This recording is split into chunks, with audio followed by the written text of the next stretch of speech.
We're just at the Fernando house, which is on the Gold Coast. This house was built a few years ago, and it's always nice to come back and see a house that's completed and established with all the landscaping and the gardens.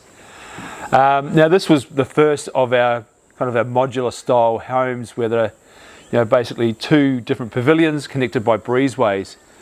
From this design, we've probably come up with another 50 or so similar designs, variations of this sort of concept. It works great, it's easy to build.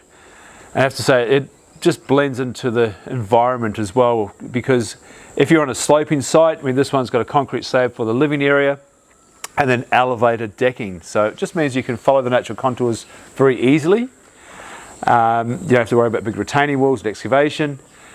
And it just really does blend into the natural surroundings. But this house, it really is about the outside space as well. It's basically a balcony with a house attached. This is one of the best parts of this house.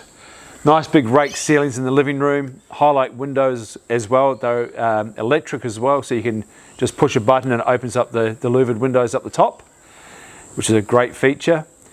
And nice open plan living. It's got a great flow to this house, and it's certainly been a great project.